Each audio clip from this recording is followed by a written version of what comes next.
Have my water. Good morning. Good morning. Good morning. Thank you, kind sir. My water. Put that somewhere. Good morning. Welcome to Friday. Oh, I'm in a little ray of sunshine. Look, shines on the righteous, or something like that. Good morning. Welcome to Friday. In autumn, it is very autumnal out there this morning.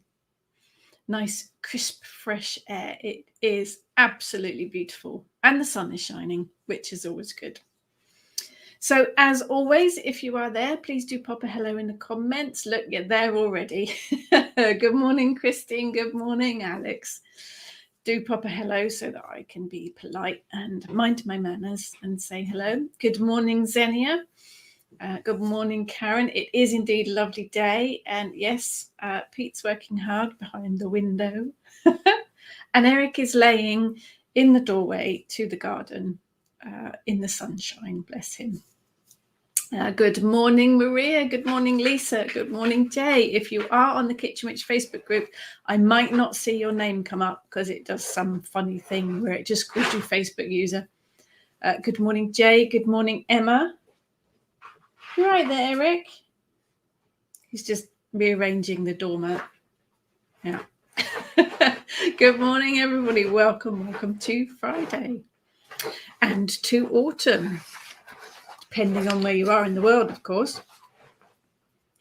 The digging noises is Eric. That's Eric. Are you moving the mat? Would you like me to move it for you? Apparently it's not in the right place. Xenia, Eric does work hard. He does indeed. Works hard. But what are you doing now? Honestly, never work with animals and children. Apparently the doormat isn't close enough to me, so he's just moving it so that he can sit on it, because the floor out here is lino and he won't sit on a cold, hard floor. Well, who would really? So he's moving the mat so he can sit on the mat. Bless him. Good morning, Sue. Xenia says, maintenance work by Dash and Enterprises. Absolutely. Good morning, Petronella. Alex is sitting outside a safari tent in the Cotswolds. Oh, beautiful. I bet you've got a fantastic view. Excellent, excellent, excellent. I can see the garden from here, which is always good. And it is changing. It's doing that whole, we're starting to wind down now, which is what prompted today's talk. All the seed heads that are out there. Hello. Now we've got a human in here. Hello. Thank you. Did I have so I have got sunshine on my face. I'm getting a tan. Good morning, Beck. Good morning, Trudy, who is busy baking for hubby's 60th. Wow, got him peeling boiled eggs for egg mayonnaise. Oh, I love a good egg mayonnaise sarnie. Excellent. Good morning, Vaughan. Why aren't you at work? Are you at work? Good morning, Rachel. Good morning, Kay. Busy last week and missed me getting ready for a garden party for charity. Do like a garden party too. Very nice. You've got twice your target. Excellent. Well done, you. So, good morning, good morning. Welcome, everyone. Thank you so much for joining me. I was pondering, as I do, about what to talk about this week. And I was out in the garden yesterday because myself and the Kitchen Witch Lovelies have been working all week and some of last week to put a new website and a new forum in place. And there has been a huge amount of computer work going on behind the scenes, making my head explode. So I have been popping out to the garden every so often just to release myself from the screen. And I was out there yesterday and I thought, oh, look at all the seed heads, because a lot of the flowers have now gone over, and we deadhead things during the summer, but come this time of year we start to leave them so that they become seed heads so we can collect the seeds for plants, but we leave a huge amount for the birds as well, particularly things like sunflowers. We leave them so that the birds have got seeds to eat. And the garden was full of seed heads. So it prompted my idea to talk about the magic of seeds. It's all taken from the Witchcraft into the Wilds book, which is one of my favourites, if you're allowed to have favourites, because it does work with my magic. It's how I work with things. It is items that Mother Nature provides for free that you can use to work magic with. Magic shouldn't cost lots of money, shouldn't be expensive for all the items, because Mother Nature provides a huge amount of stuff that you can use to work magic with. So we're going to look at seeds this morning. Good morning, Maharet. Thank you, Alex, for born working, but I'm in the background. Rude. Good morning, Tony. Good morning, Christine. Yep, all good in the Patterson house, thank you. So I've been working behind the scenes on the Kitchen Witch website and forum and packing up the house ready for our renovations, which begin in October, which is chaos, but there you go. So I've got some show and tell. I did pick some seeds from the garden as well to show you. They will be put back outside, most of them on the bird table afterwards. But I think if you think about seeds as general, good morning, Anne. Thank you for the work on the website. Yes, a big, huge thank you to the Kitchen Witch lovelies as well. They've been beavering away behind the scenes with me. Good morning, Joe. I think if you think of seeds as a whole, they are basically the offspring of plants and trees. So each one has the potential for new beginnings. So whatever type of seed it is, every seed has its own individual magical properties, but seeds as a whole are all really good for new beginnings. That's what a seed does, isn't it? I think it's also about changes and transitions. The seed is the product of the plant growing from the seed in the start into the plant, into the flower, into the seed, and back round again. So I think it's all about cycles. It's about the cycle of life. It's about transition, changes, and it's got that kind of phoenix rising from the ashes energy to it as well, because as a phoenix does, it starts, it grows, it dies, and it comes back again. So seeds as a whole, I think, are incredibly magical, but each one has its own unique things as well. So let's have a look at show and tell. So I'm going to end up chucking seeds all over myself. Trudy has lots of calendula seed and teasels that have dropped. Teasels look amazing. I haven't got any in the garden at the moment, but we did find some when we were out on their walk last week. I think they're amazing. Good morning, Eva. Kay says, you're casting on my TV now. Oh no, don't like being on a big TV. But let's have a look at the sunflower. Doesn't look much like sunflower now, does it? But these are sunflower seeds. You can pull them all out and put them on the bird table, bird feeding station, or you can just put the head out and the birds will eat it. We leave them on the flowers for as long as possible and the birds will help themselves. But on here are lots of little seeds inside it. So you get an awful lot with sunflowers, awful lot of seeds inside a sunflower. We've had quite a few different sunflowers this year. We've had them ranging from about 5 feet up to about 8 feet, and they have been fantastic. Good morning, Jeanette. Kay says that's an amazing sunflower head. It's actually one of the smaller ones. That is one of the smaller ones that we've had. Some of them have been twice the size. There's another one there, slightly smaller one. But they will go on the bird feeder table afterwards. But sunflower, Helianthus annuus. So it is an annual, grows incredibly tall. It's sunshine, it's solar magic, it's sun magic. I've got some bits and pieces here. Let's read them out to you. Aztec princesses would wear sunflowers and they would be placed in Aztec temples. It carries a huge punch of masculine energy. It's the sun, it's solar energy. The name of it's a bit of a giveaway, isn't it? If you need to know the truth about a situation, sleep with a sunflower under your bed. presumably just the head of the sunflower, otherwise it wouldn't fit.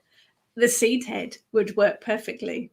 And it works with the sunflower seeds as well. So you could just put a little dish of sunflower seeds under your bed. Good morning, Melanie. Growing sunflowers in your garden is said to bring good luck and protection.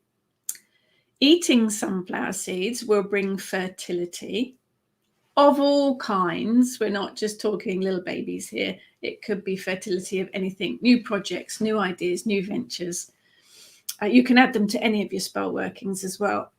We've actually got one sunflower, and the variety is called Black Magic, and the seeds are jet black.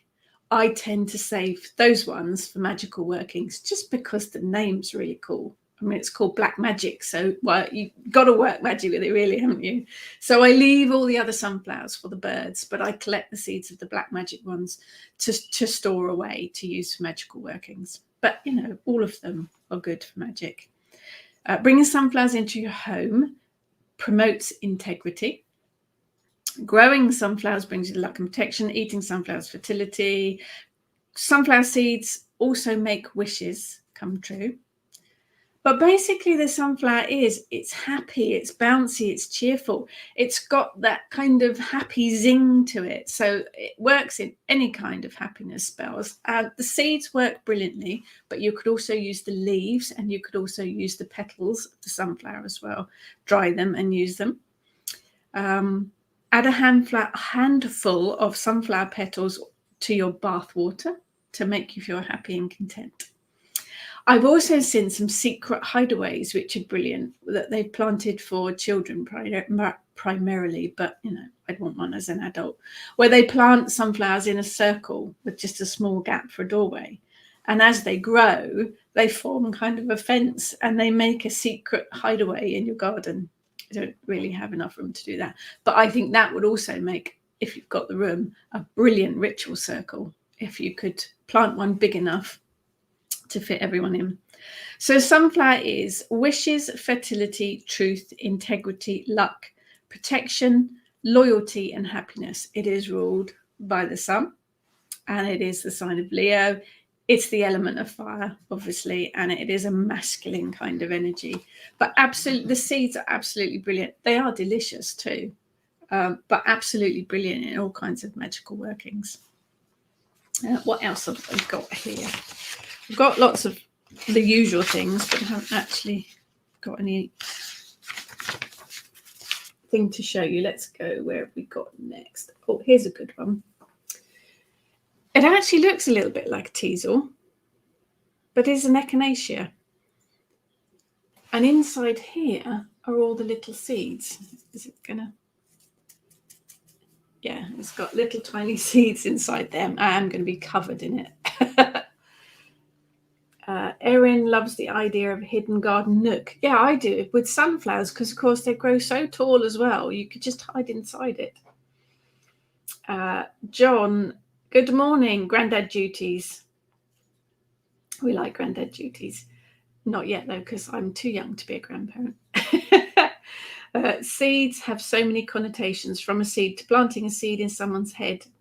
Yes, definitely. The whole idea of a seed planting is not just actually planting seeds. It is got that mental aspect to it as well. Xenia says it looks like a fairy wand. It does a bit, doesn't it? Echinacea is obviously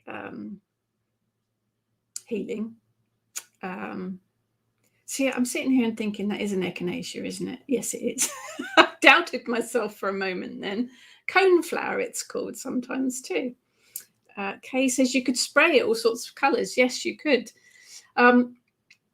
We grew these from seed. So it's done the whole kind of cycle as well. We leave them like that because the birds can then help themselves to the seeds. I leave them dried like that because I tend to work with them just the head as it is. But for me, it's crone magic. It is healing, obviously, because echinacea, that's what it does. But I like working crone magic with it. I don't know, it just seems to be, it's rattling. Excellent. So let's have a look at echinacea in my book.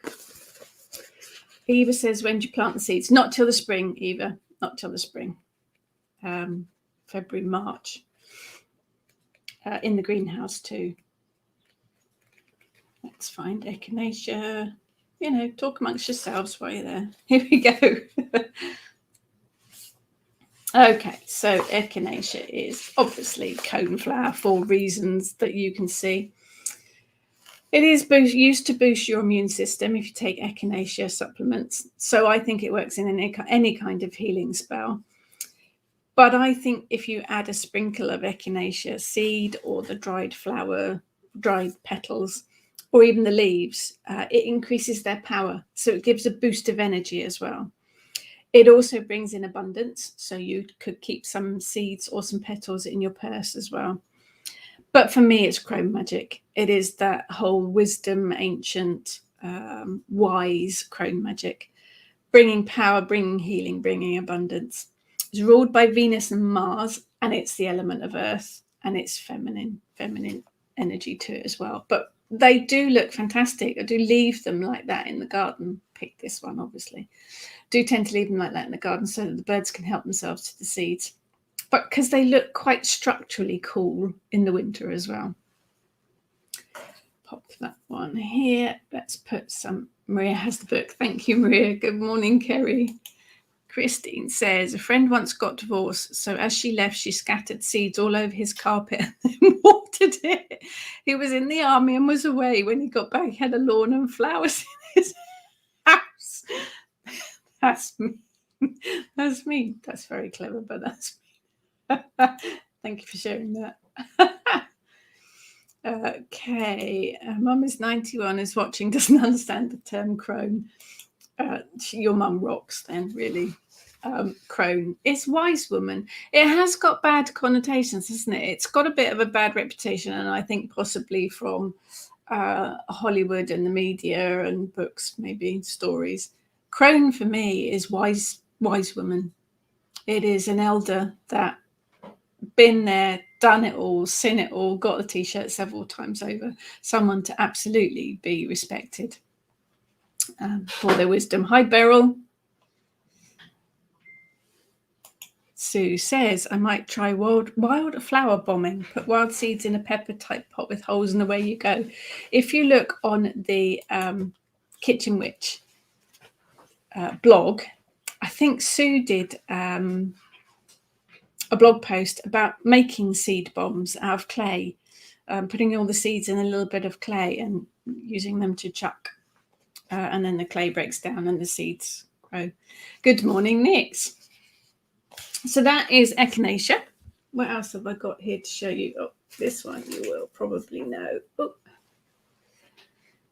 Lots of seed heads there from Achillea or yarrow. And that I've just picked that. I left that to go to seed on the plant again as well. It does again. It brings some structure to the garden as well. So and the birds can eat the seeds and things. So that's Achillea. So that's yarrow. You're probably familiar with that one. Do my alphabet. W X Y yarrow. This one we've got is actually, when it flowers, is an orangey terracotta, I think it's called. But you can get them in yellows, oranges, almost to pinky reds and whites as well. And it grows in the wild. Nick says, becomes a thug here. Yeah, it can if it's left. Good morning, Louise. Maria says, those are the bee bombs. Yes, bee bombs. Do have a look on the Kitchen Witch website if you want to make some. Kay says, that's me. She says, wise woman, been there, done it. She says, hi back. Thank you, Beryl. Thank you for joining us. Eva says, white ones grow in the wild everywhere here. Yes, it does. Yeah, yarrow, it does grow everywhere. But yeah, the ones in the wild are generally white. So let's have a look at this. So Achillea, yarrow, whatever you want to call it. Apparently, Achilles, the famous Achilles, used yarrow as a field dressing for the wounds of his soldiers during the Trojan War. He obviously didn't have enough left to use on his heel now, did he? That's silly. The herb was often referred to as the devil's plaything. think he could have picked something a bit more interesting, but there you go. During the 17th century, a woman was tried as a witch for using yarrow in her spells. Let's not go to the whole there's no devil in the witchcraft thing, because we all know that. Yarrow was used by the Druids for weather prediction, and young ladies would use it to show a vision of who their true love might be. Okay, give it a try. Let me know how you get on. The dried yarrow heads were originally used in the divination method of I Ching. I sound surprised. I know I wrote the book, but I forget these things. It was a long time ago. Yes, I do remember that bit, that they used the seed heads and they throw them like you would or draw them like you would in I Ching. So they are very good for divination as well. Carry yarrow with you to allay fears and to bring you personal courage. Keep yarrow under your pillow to enhance prophetic dreams. Drink yarrow tea or burn as an incense to increase your psychic powers. Bring yarrow into your home or burn it as an incense blend to invite love, happiness, and peace. Scatter yarrow around your property or wear in an amulet to keep you protected. So it is really useful. Psychic powers, love, courage, exorcism, dreams, peace, happiness, divination, protection. It is ruled by Venus, and it is a water element and feminine. So it has got a lot of the watery emotion stuff to it. Kay says you have some fabulous dried flower. I do. I've got a nice tray of bits and pieces here today. Nix says yarrow is good for nosebleeds. There is a joke here about shoving up your nose, but it's not for that, is it really? Nick says wicked to add to your compost heap. Excellent. Kay says with her mum's memory wavering, she says she can really relate. Yeah, I have to write everything down. I really do. And I'm not anywhere near 91, although I do feel it some days. So that's yarrow. What else have I got here? Oh no, this is a good one. This is a piece of grass. Can't believe I'm sitting here holding a piece of grass.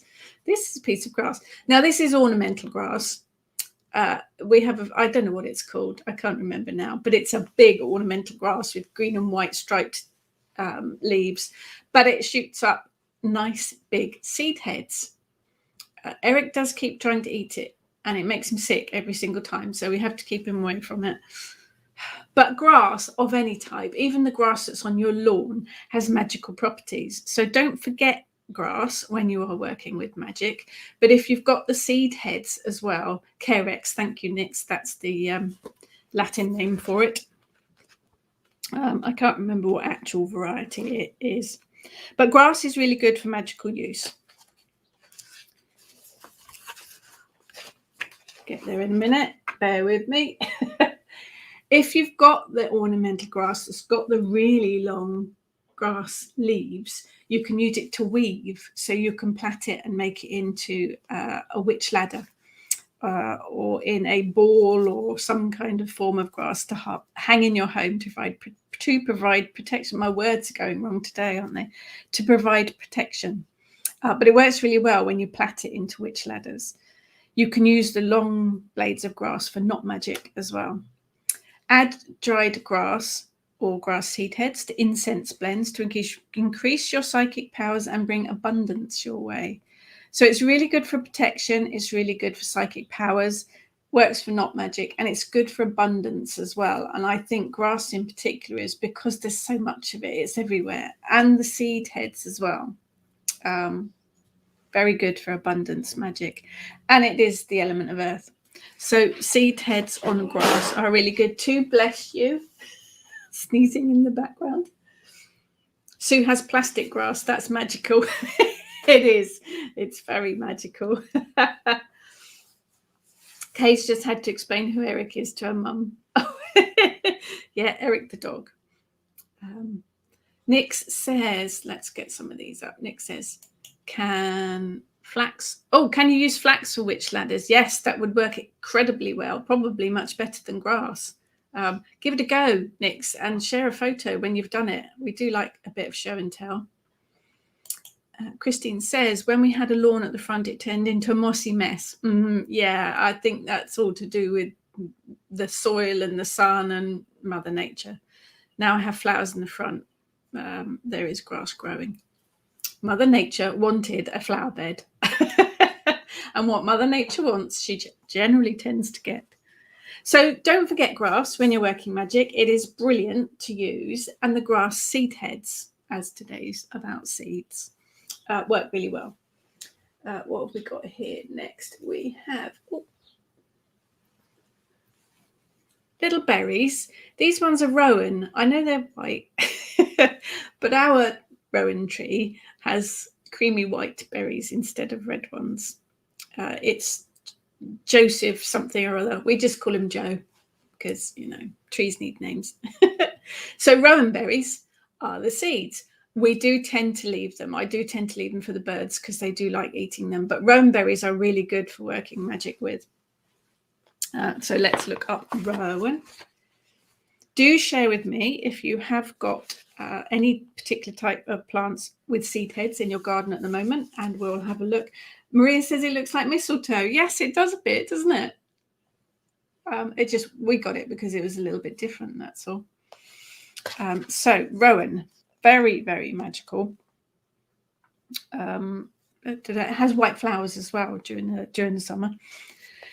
Druids would plant rowan trees near their groves and stone circles for protection against negative energies. So it works really good for protection, particularly if you thread the berries, put it on a thread and make a protection circle. You can hang it in your house to bring protection. I have a couple of those that I was gifted.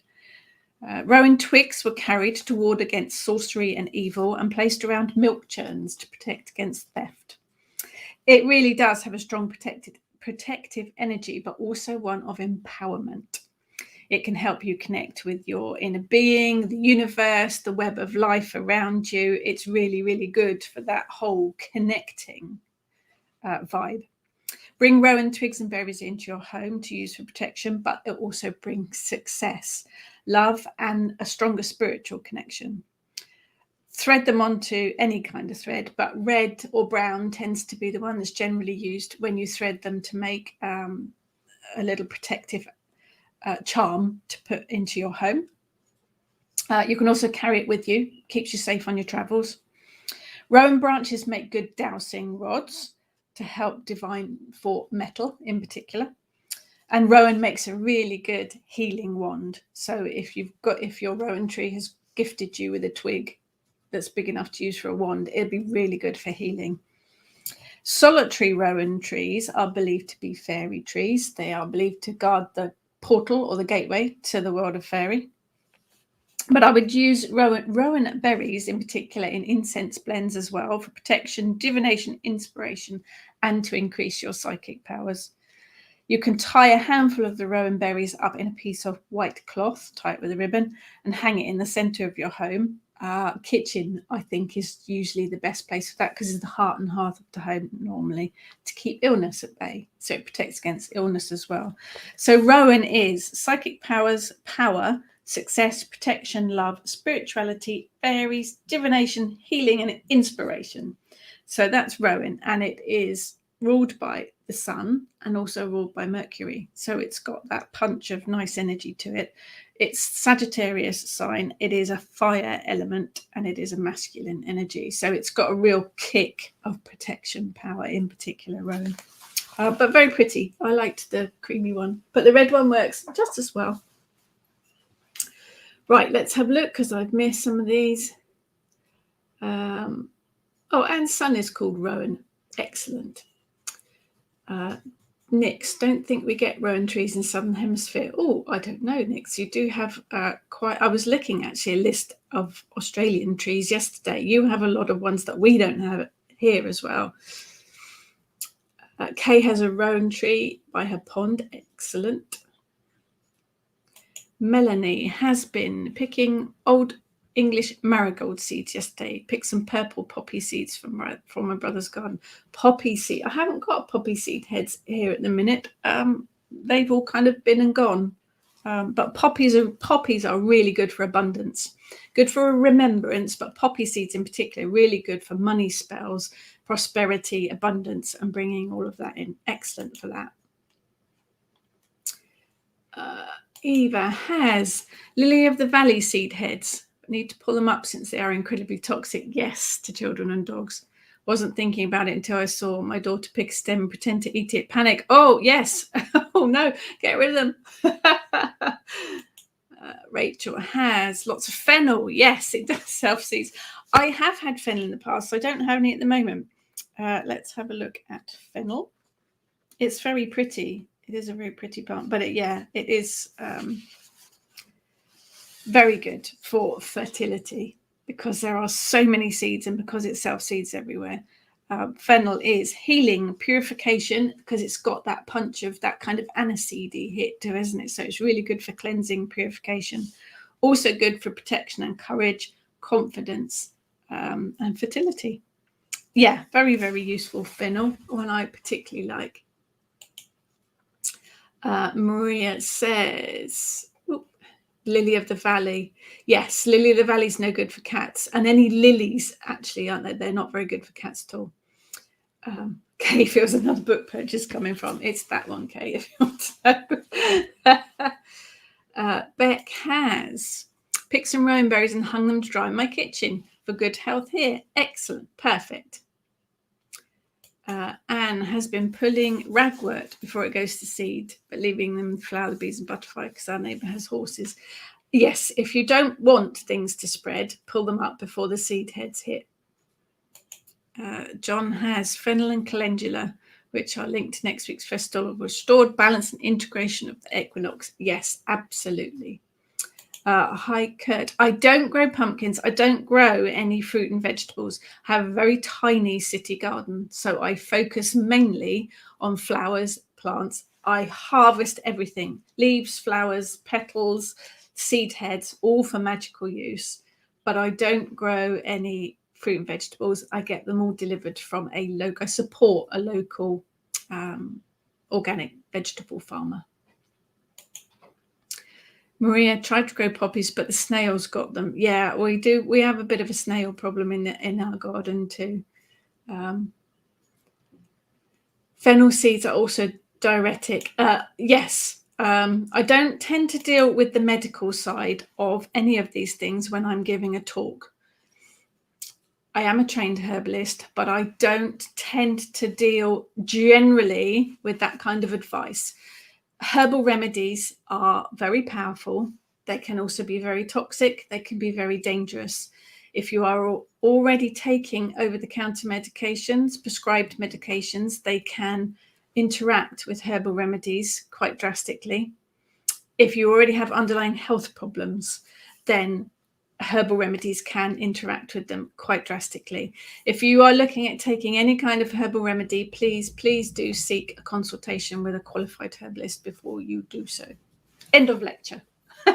So I tend to generally just work with magical properties when I'm doing this kind of thing.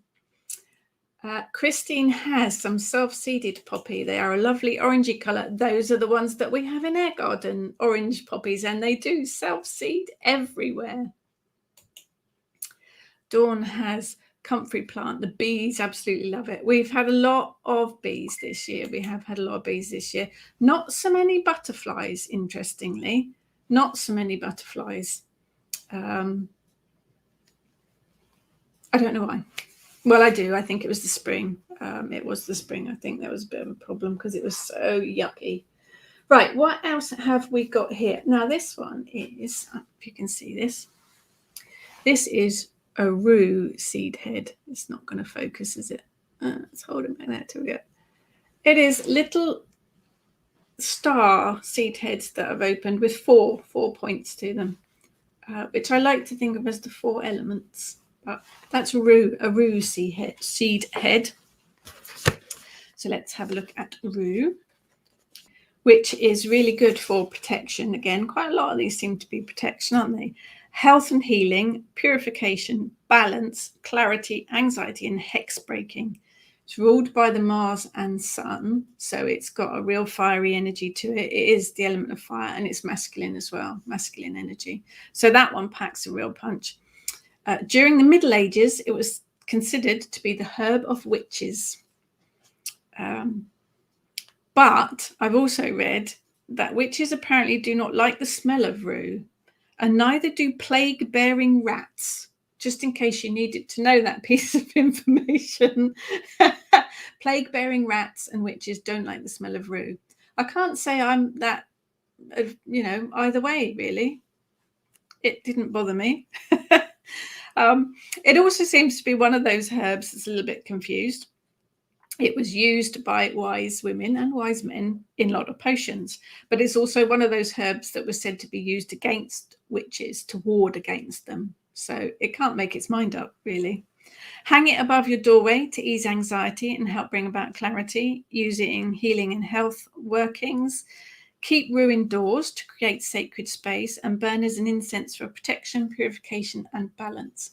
So rue is quite a useful one, and I do save the seed heads and the seeds from it because I find it a bit easier to use than these tiny little leaves.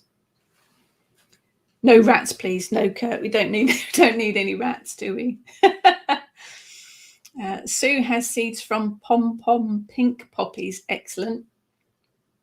Yeah, every Melanie. The poppies do self-seed, don't they? They self-seed everywhere. John says, sunflowers and African marigolds that go to first in my garden. Welsh poppy's a bit of a thug, and the slugs and snails are welcome to some of them. Christine has white and purple buddleia. Have lots of butterflies come into the garden this year, especially the cabbage white ones everywhere. I don't have buddleia. It's a bit too big and bullyish for my tiny little garden, but I know the butterflies do love it, don't they? Kay says, diversion, when you cut an apple in two, showing the 5 points of the pentagram, that has magical properties. Of course it does. Absolutely. The apple is a magical plant anyway. It's linked to Avalon and magic of all types. But if you have a look, if you cut it in half, that way, not that way, you will see a pentagram. So definitely magic. Definitely magic. Nix says, is it safe for animals? Rue, I think so. I haven't heard otherwise. I don't have any problems with it, but yeah, everyone's saying true about the apple. It is. Kurt says, how big is my garden? Rue, you could spit and it would hit the other end of it. I live on the edge of a city, so I have a small walled garden. There's the house, and then there's 3 walls. I'm really rubbish at measurements. Give me an estimate of how big our garden is. That's put him on the spot, hasn't it? 25 by 15 meters.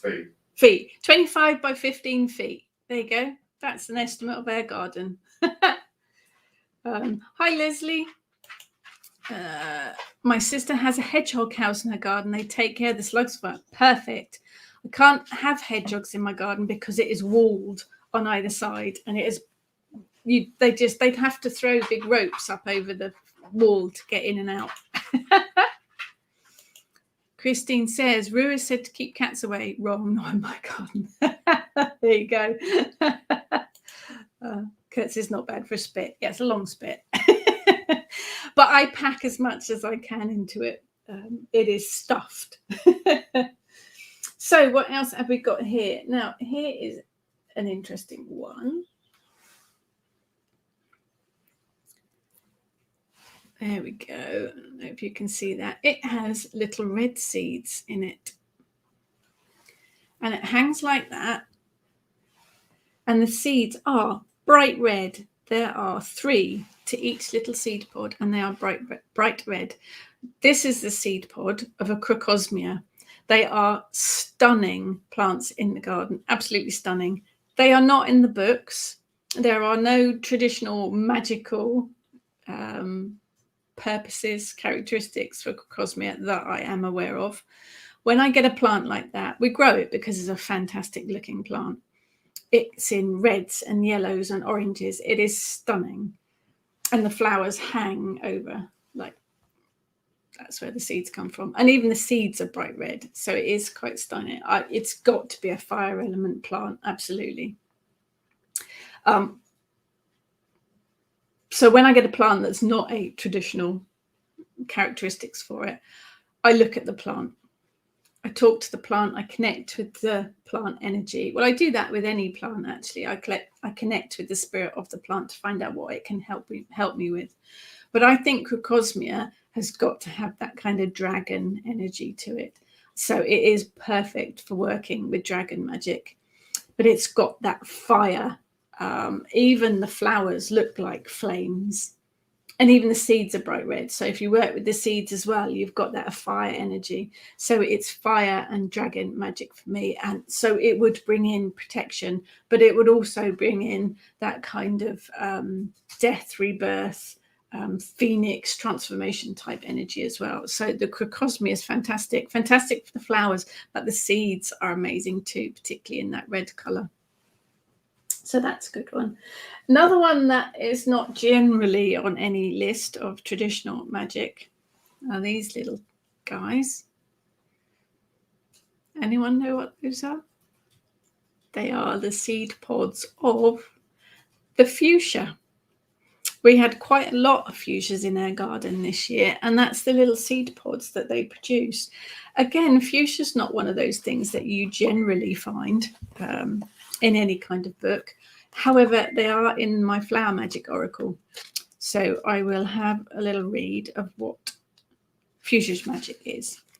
So folklore states that fuchsias must not be taken into the house or it will bring bad luck. It's not generally a plant that you take indoors, is it? You don't really have it as cut flowers or pot plants or anything. They do look like grapes, Melanie. They aren't. Don't eat them. In the world of flower essences, it brings the magic of releasing emotions, especially those that we might have buried, particularly grief. So it will help in workings to allow the truth to surface. Brilliant for working shadow work with, and to release and cleanse the throat chakra, which I think I feel I need at the moment as my throat's going. The flowers also symbolize love. So I like to use them particularly in workings for self-love rather than the whole romance kind of thing. As children, we called them ballerina flowers. I'm sure you all did, really. If you hold them, you can make them dance like a little ballerina. In Hawaii, the name is, and I'm not going to say it, the name for fuchsia translates as earrings, which is, that makes sense to me. And in Victorian flower language, the fuchsia stood for confiding. So all of these plants that you grow in your garden are all magical, whether they have got traditional magical meanings or not. They're all magical, and they can all be used. Let's get some of these. Kate says, I've heard it has protective magic. We're on the apple now, aren't we? We need to do a magical food one. Although apple seeds are brilliant to work with in magic. If you don't want to actually use the apple, just use the seeds. That goes for any fruit, really. You can put the herbs at the doorways of your property to cast away anything evil or unwanted energies. Absolutely. And is that the grassy one with the flare of orange flowers? Yes, Crocosmia has big, long, spiky green leaves, and then the flowers hang like that from the top of the flower spikes. Found them all over our garden. Yes, a thug. It is a thug. If you don't keep pulling them up, it will grow everywhere. Buddleia is a small garden prune to ground every year. It will grow back for the butterflies, but not take over. Mine's 12 feet high. Yes, they grow like loonies, don't they? It is. We don't tend to grow any shrubs in our garden. We don't have the space. Everything has to earn its place. We grow lots of roses, but we don't tend to grow shrubs. But Buddleia, I know butterflies do love Buddleia. Sue says, my fuchsia have not been too well this year. Nice lot of flowers, but a little sad to look at. As did really well this year, but we had to water them every single day because we had such long periods without rain. Nix has said rose hips. The fuchsia ones do look a little bit like rose hips, actually, don't they? But they are fuchsias. But I did have rose hip here somewhere, which is gone. No, there it is. Thought it disappeared then. We have a lot of roses in our garden. So obviously it's not fully hipped yet. None of them are out there at the minute, but rose hip.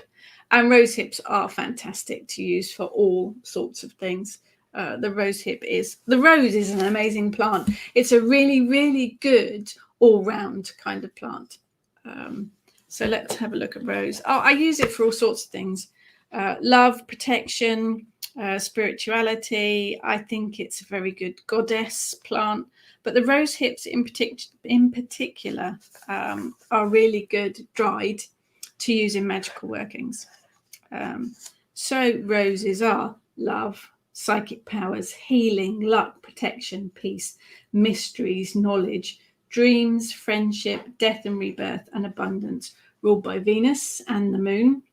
It's a Pisces sign, element of water and feminine. So the rose and the rose hip have got that real big feminine energy to them. So rose is very, very useful.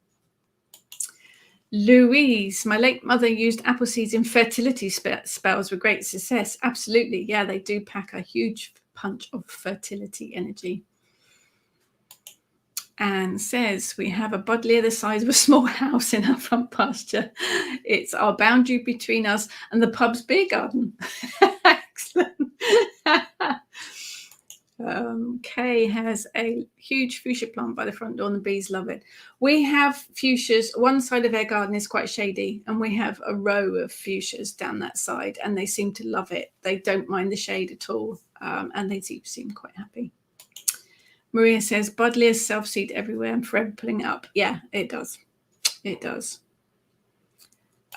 John says, isn't fuchsia native to New Zealand? So wouldn't you need to look up the Maori traditions for its uses?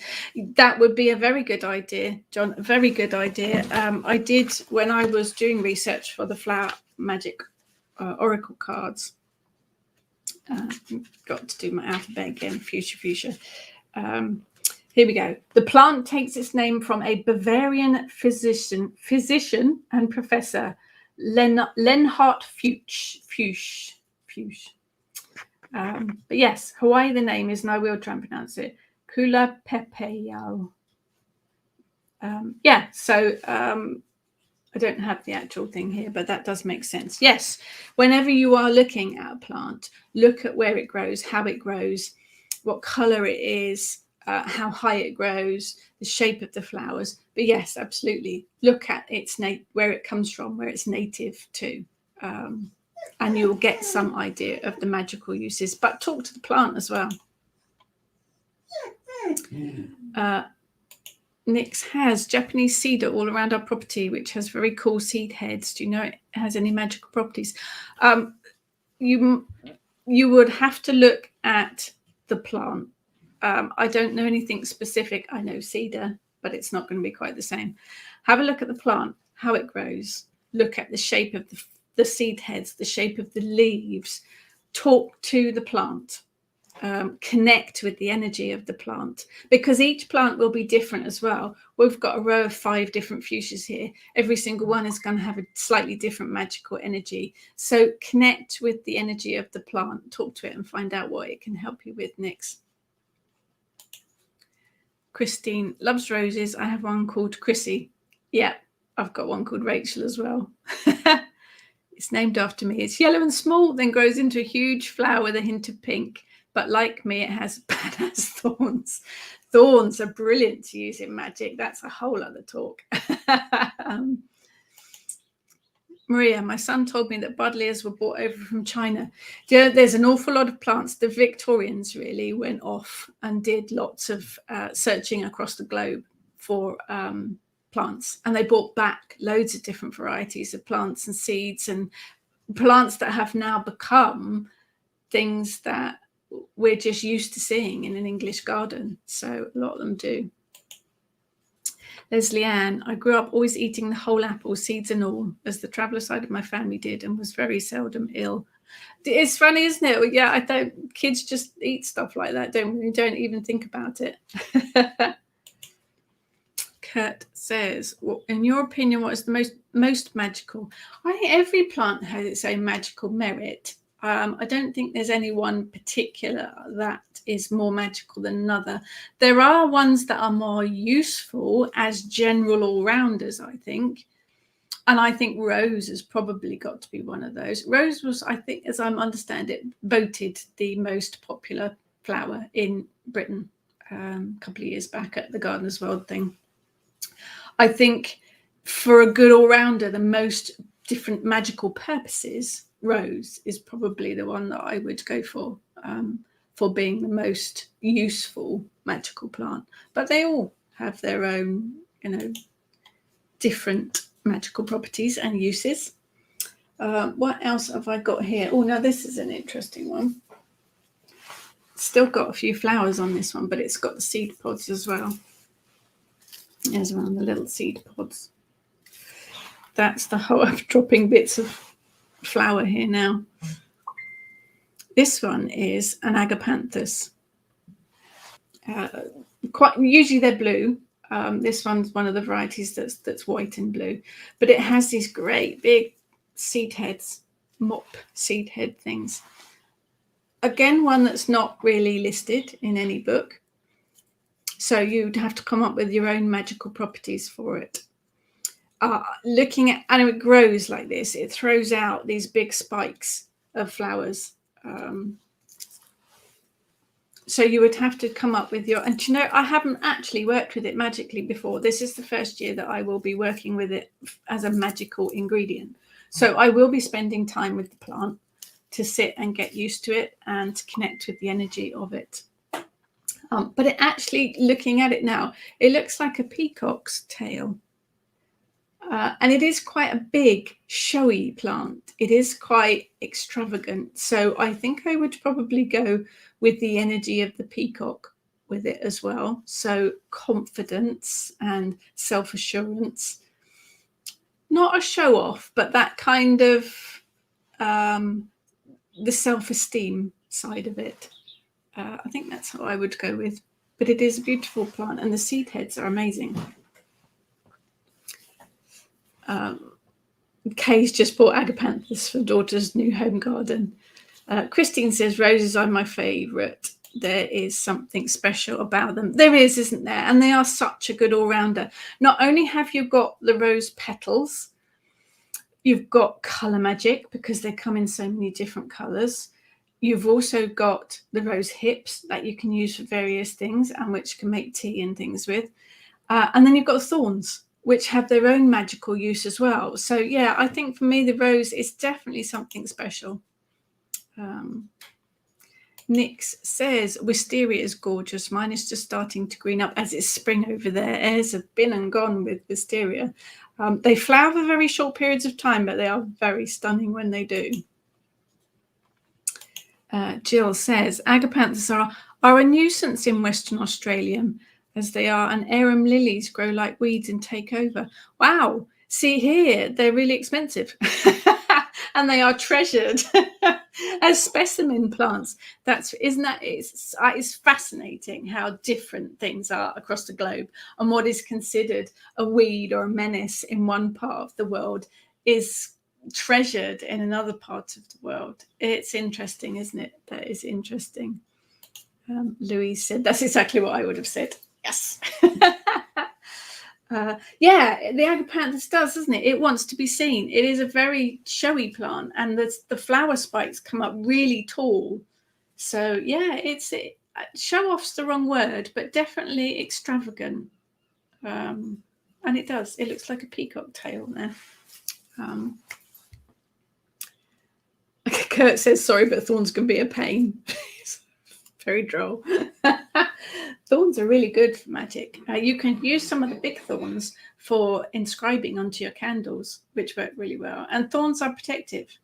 It is. If you looked at my garden, you wouldn't look at it and say, oh, that's a witch's garden. Because what is a witch's garden, really?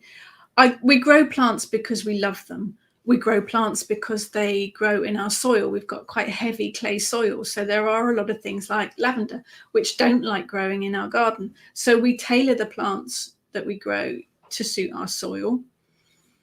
But everything has a magical meaning. So whether they're in a book or not, and this one does have a lot, there are a lot more in this one actually that aren't traditional plants, but where I connected with the spirit of the plant, the spirit of the flower, and did some research. Victorian flower language is really useful to draw an inspiration, as it was mentioned earlier. Look at where the plant comes from, look at its heritage, look at where it grows native, look at how it grows. Clematis is the one that I like to use an example. Actually, I did have some clematis seed heads. They've been sitting in here since yesterday, and the wind has been blowing them open. So I've got some clematis seed heads here. These are really wicked. They look like Mad Professor Hare, look. And these are clematis seed heads. And clematis is a fantastic plant to work with magically. I do tend to work with the seed heads of the clematis rather than the flowers or the leaves, because they look so funky and they dry really well. They are quite feathery. They do look like tiny, if you look close up, they look like tiny little feathers. But those are clematis. So you won't generally find those in any magical book. But I did include them in the Flower Magic Oracle cards. So when I did the research on them, I discovered, or I decided, what does clematis do? It's a climber, so it grows up. So it is for reaching your goals, because the clematis stretches right up. It's searching. It's aiming to reach its goals. It also works well to help set plans for new projects and schemes in action. Helps in all spell workings and incense blends to achieve your aspirations and to attain desires that you want for yourself and others. Literally reach for the stars. So that's what I use clematis for, is reaching for goals, stretching for your desires. It has got a few folk names: Traveller's Joy, Virgin's Bower, Leather Flower, Bar's Vine, and Old Man's Beard. You can see why it's got the Old Man's Beard name. The name is from ancient Greek, and it translates literally as climbing or vine-like plant. So they didn't think a lot about that one, did they? But in Victorian flower language, you've got that to draw on as well. Language, in the Victorian flower language, clematis represents art, mental beauty, and poverty, which is not so good. But I like the art and the mental beauty part of it. So you can draw on the Victorian flower language if the flowers are listed there as well. It is a kind of motivation, go get 'em kind of plant for me. But the seed heads are really funky. So that's clematis. Let's have a look at some of your comments. John says, and he thinks you have Montbrettia. It's a smaller Crocosmia. The Crocosmia family they've got, like anything, lots of different ones. Our Crocosmias are 2 or 3 feet high. You can get much smaller versions, which do flower later. They flower later in the summer. Our Crocosmias are finished now. They are seed heads, but the smaller versions are flowering now. Christine, I have a purple rose, and I always say it's a vampire rose, as it always gets me bleeding when I deadhead it. Some of them do, and I do find with the roses, they require a little bit of blood payment. Definitely. Maria says it's trial and error. It is. Most of the time, it's the plant's choice whether it likes the garden or not. Yes. You can do your research. You can work out the basics, whether it's a sunny spot or a shady spot, on what your soil's like, and buy the plant to fit that spot. But yes, the plant is going to decide whether it wants to be there or not. It says Einstein seeds. They are, aren't they? That's going to be the new name, Marie, isn't it? Einstein seeds. Excellent. Excellent. Trudy has clematis. Can't wait for it to mature. We've got several in our garden, and they are fantastic. Kay says, how do you dry the seed heads? Generally, I let the seed heads dry on the plant. Whatever the plant might be, I let the seed heads dry on the plant. And if I want them to spread, or if I want them, like the Echinacea, or the sunflowers. I want the birds to have them. The dogs, you can't eat the grass, thank you. I leave them on the plant to dry so that the birds can help themselves to the seeds. And when they've done that, then I would just cut the seed heads off. I do lay them out on a tray on some kitchen paper in the conservatory just to do that final kind of drying to make sure that they are really dry because you don't want them to go mouldy. But generally, I let them dry on the plants and then it does its thing too. Right, I'm not eating any of them, Kurt. I'm not eating any of them. Mainly because not all of them are edible. Some of them are toxic. When I want the magical properties, I add them to magical workings. So I might add them to incense blends. I might crush them up and dress a candle with oil and roll the candle in them. I will add them to spell pouches, to witch bottles, things like the grass. I might tuck them into witch ladders. I don't eat them. If I want the magical properties, I work them into spells. Some of them I grind up and make into sachet magic powder. So no, I don't eat them. I use them in all my spell working. Louise, what seeds would you recommend for a financial well-being spell? The one I would use for dried to look like silver pennies. Yes. Oh, yes. Honesty. Yes, they do. They dry like silver pennies, don't they? They look fantastic. For any of my financial ones, I go to poppy seeds. For me, poppy seed heads or poppy seeds are my prosperity go-to. Each poppy seed head has so many tiny weeny seeds in it that to me, it just shouts abundance and prosperity. So from a seed point of view, it would be, for me, poppy seeds. From a flowers point of view, I go to the camellia.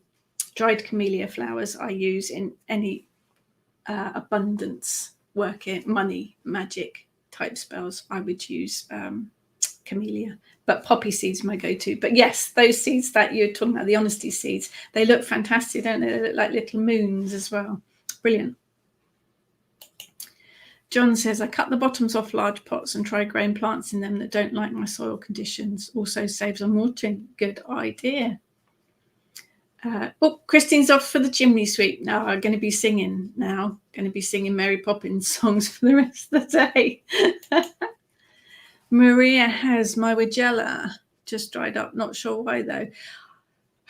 The Wigella is a big shrub. I don't think it really likes being in a pot.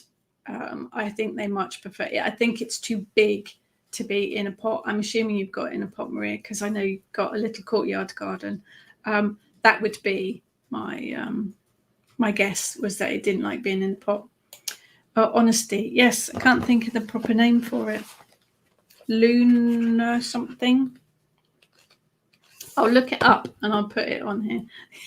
Louise, that it is called honesty. Yes, but the seed heads are little round silver discs. They are quite fantastic. Definitely worth looking into.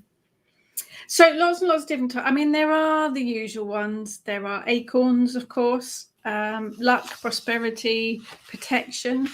Sycamore seeds. We didn't even cover all the tree ones. Conkers, horse chestnuts, buckeyes. They are absolutely brilliant for working magic with. Dandelion seeds. I work with dandelion seeds for wishes. All of the tree seeds are brilliant for working magic with. Maria, not a very big pot. Yeah, I think Wigella is quite a big shrub, so it possibly doesn't like being in a small pot. So have a look in your garden. It doesn't have to be anything traditional for working magic with. Have a look at all the different seed heads. Connect with the spirit of the plant and find out what that plant can do for you. Look at how it grows. Look at the colours of it. Look at the shapes of the seeds. Quite often the shape of the seeds will tell you what kind of magic it's going to be good for working at. Thank you, Jill. That's the one. Botanical name. I knew it was something to do with the moon. Lunaria annua. Thank you very much. Yes, that's honesty. Beautiful plant, and the seed heads are amazing. Kay's now singing Chin Chimney Chiroo as well. Yep, I'm going to be singing that for the rest of the day. So do have a look in your garden. Do have a look at all the things you can use. You can work magic with anything that is in your garden, from the grass to the weeds to the roses to the trees to the squeaky dogs. Eric's now singing for us. Do have a look. Have a look and see what sort of magic you can work with it all. Seed heads in particular, absolutely fascinating to work with. So thank you, everyone. Bless you for sneezing. Thank you for joining me, as always. It is an absolute pleasure to be here. And I will catch you all next week.